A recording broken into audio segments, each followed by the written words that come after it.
Good morning, my crafty friends. I'm Lesley, and thank you so much for stopping by Crafty Cards with Lesley.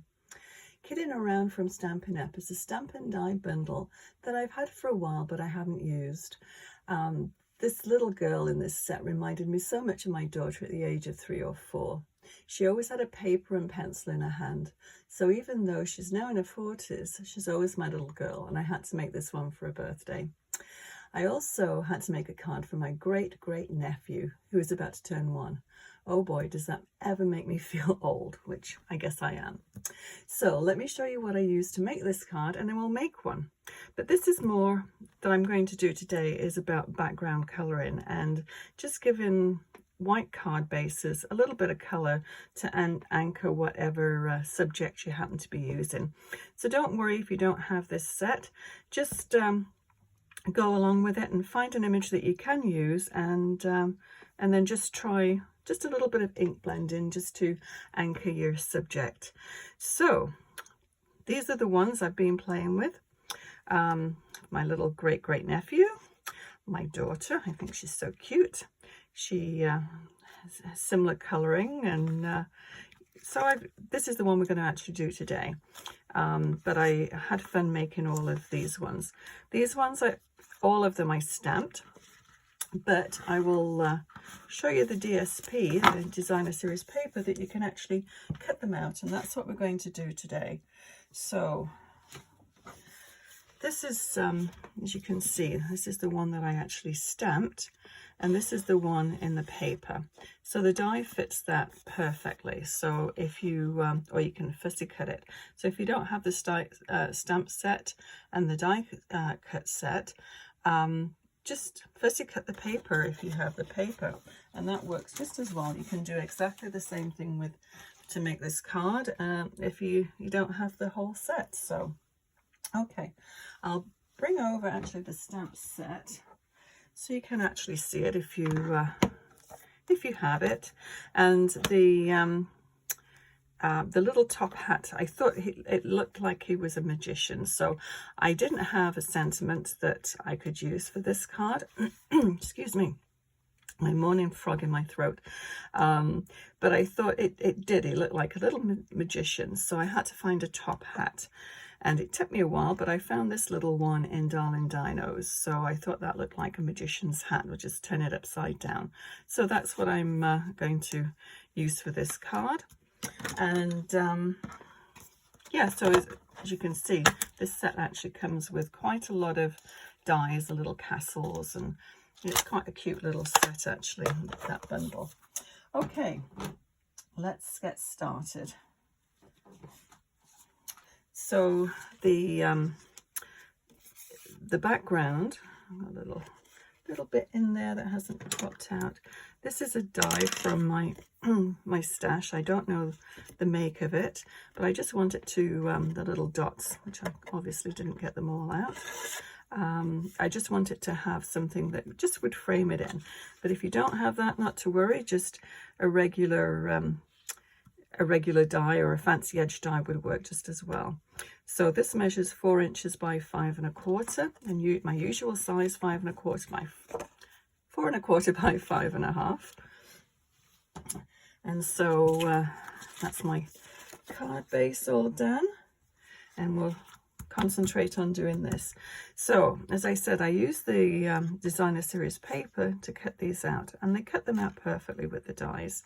And so when you're doing a background ink, you want to find, I usually like to use about 2 colors, sometimes 1, no more usually than 3, but 2's ideal, I think.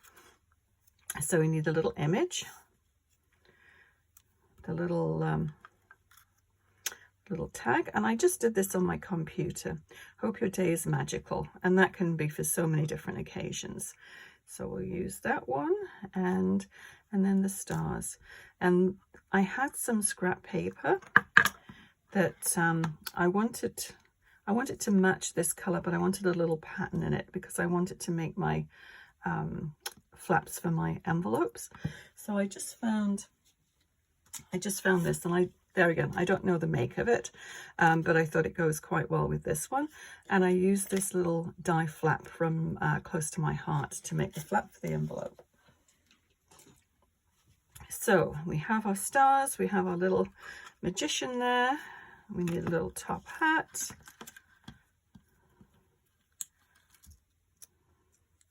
And I can never make just one. Is that just one? I usually put 2 layers together and then put them through the die cut machine, and sometimes they stick together.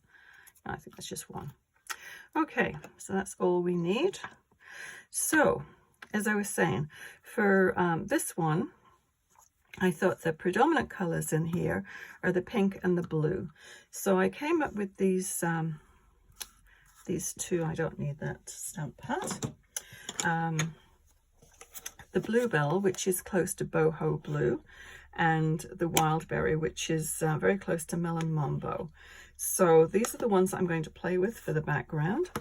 So I usually, I don't know how most people do it, but this is the way I do it. Everybody sort of gets their own little way of doing things, but this is my way anyway. So I like to put color or something, it could be a stamp splatter but something to anchor your image to your card, because if not, it just looks as though it's just sort of floating. Although with a little magician, maybe floating is a good thing. But anyway, I tend to put the color behind where the image is. So on this one, I put a little bit of yellow, a little bit of the pink, and just the pink behind him, and then the yellow behind that. So it sort of ties it all together. So I'll do that with this. Oh, as I was saying with this one too, the way you get the black and the white, and I've mentioned this before in some of my other videos, so fast forward if you've already heard this spiel, but I just do it on my wood on my computer. So I highlight it in black. So you just type out whatever it is that you want to do, and then just highlight it in black. And then just put your font color to just white, which is obviously it's just clear. So it just lets whatever color you're printing on will come through as the print on the actual tag. I hope that makes sense. So I usually print a whole stream of them and then just cut them into little strips, as you can see here. So they're all ready for my next cards. So that's how I did. Oh, and when you can see here, I've done an extra H and an extra L and a space between. Just gives you a little bit more black space on either side of your words there, because if you did it, if you started it at the H and finished it at that L, you wouldn't have any space, which sometimes works too if you want to just trim it right there. But I thought this time I'd just sort of make it a little bit, give it a little bit more black space on either side. So I do hope that makes sense. If you've got any questions, just leave me a comment and I'll try and answer it the best that I can. Anyway, let's get on to this. So I'm going to take a piece of scrap paper because I just want to test out my ink before I start putting it all over my piece of card front. I'll start with the blue, and I'm going to go blue behind him. So let's just test it. I think this needs re-inking, so I don't need to worry about putting too much ink on there. So it's going to go approximately there.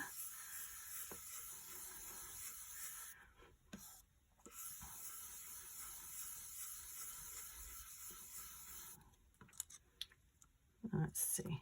You can always add more ink, but you can't take it off. So just be a little light-handed, and just you can, as I said, you can always add more. And I think that's probably, let's put a little bit more down here. Not too much, not to look sort of splodgy. Okay, so I'll put the same, I'll do the same as I did before.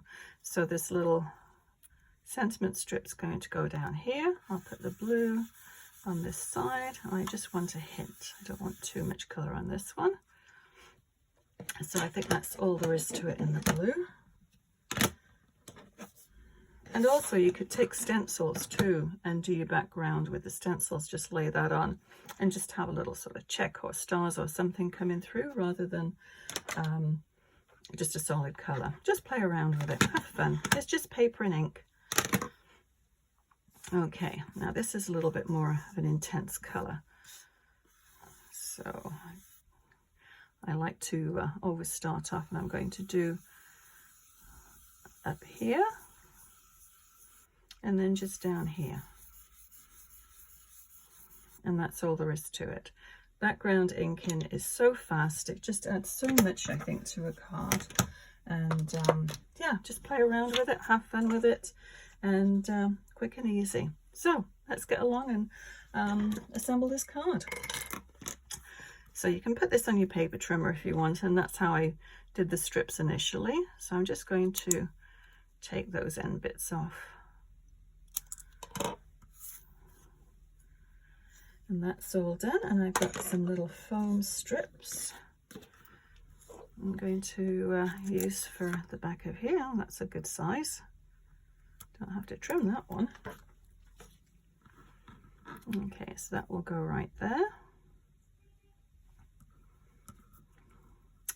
And let's pop this down. You could, if you wanted to, just put a couple of these together to make it a little bit thicker, but I'm not going to worry about it. Put it down on foam tape if you wish, but I'm just going to give it a little dab of glue.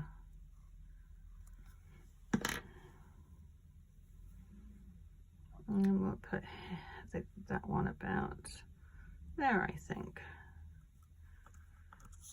Okay, let's get him stuck down. And this little guy I'm going to put with the dimensionals. It's got these little ones.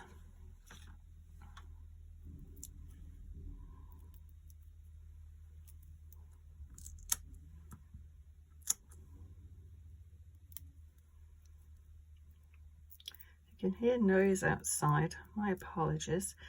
It's a busy day around here. It's garbage day, so I just hear the garbage truck going around. It's also our neighbour's getting some landscaping done, so there's a tractor keeps going by every once in a while. So I close the windows. I can still hear it. Hopefully it's not picking up on the video, but life happens. Just have to make the most of it. And the garden's going to look fantastic after it's all done, so it's worth the little bit of noise. Okay, about put him level with the stool. Okay, so let me just get my tweezers if I can find them.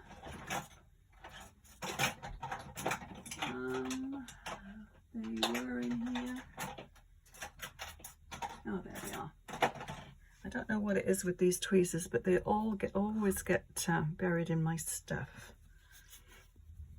Okay, so there again, just a little dab.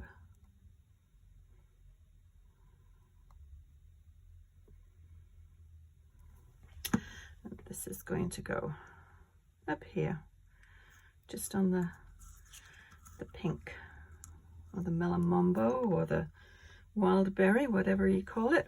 And if you don't have these colors as well, you can just, the important thing is that you try and match the image of what you're working with. So whatever it is, just, you'll probably be able to find something in your stash. I'm a great believer in using what you have. We all seem to have so much that we never use. It's one of my policies to try and use what I do have.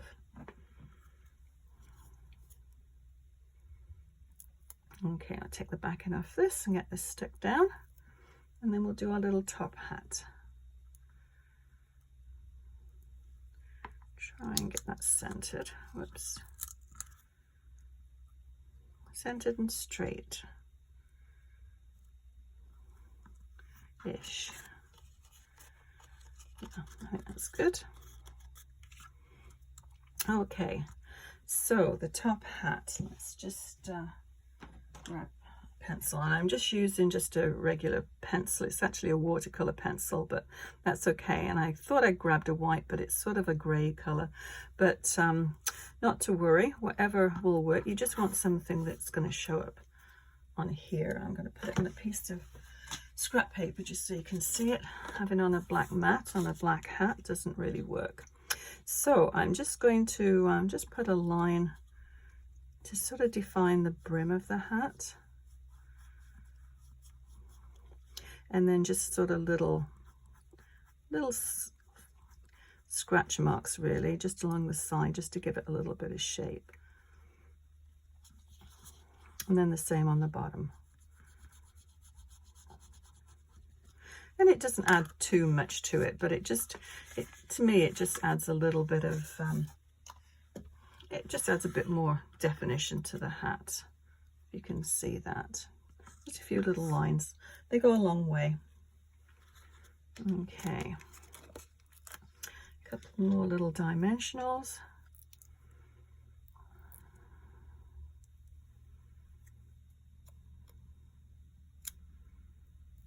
And hey presto, the little magician's got a hat. So what I did on this one too, I don't know if you can see, there's just a little bit of gold stickles on there. So before I put that on, I've got two golds. One is clogged, which is that one, I think. Let's have a look. I need to unclog that one. Oh, maybe it's the other one that isn't clogged. Let me take a little piece of paper and just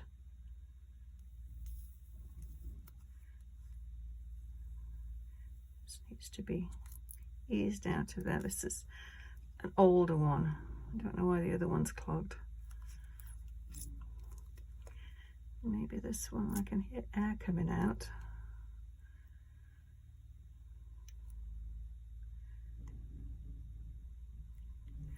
Okay, I'll give it a little poke. What can I poke it with? I'll try this.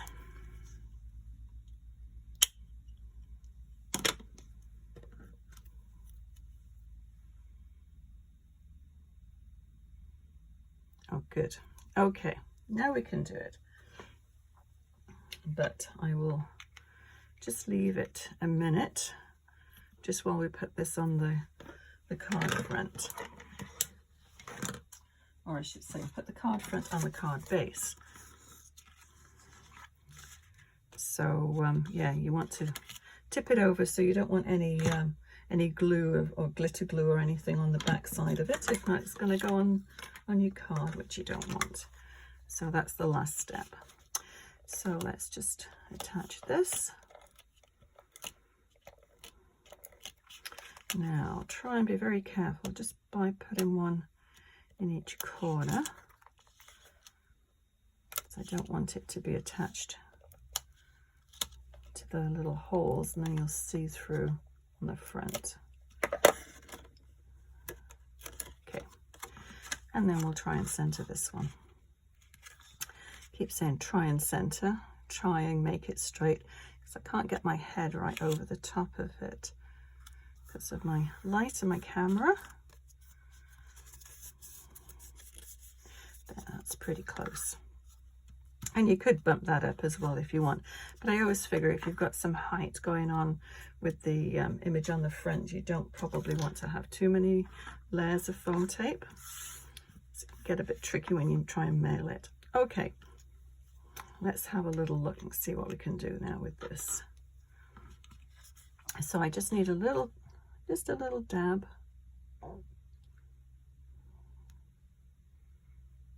Okay, I know. I've got a feeling this is going to spurt out. Let me just get it flowing. Okay, that's better. Yeah, you have to be a little steady-handed with this stuff.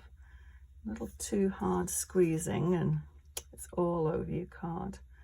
Okay, I'm just going to put, not on every point, but just a little sparkle.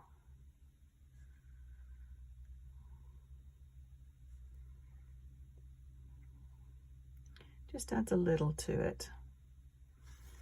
Okay, so a very, very quick and easy card. And yeah, do try and experiment with background colors on your cards, because I think they do add a little bit to it. And Makes it look a little bit more finished, I think. So I'll list everything that I used to make this card, and if you enjoyed this video, please hit the thumbs up icon and consider subscribing. Until next time, happy crafting. Bye bye.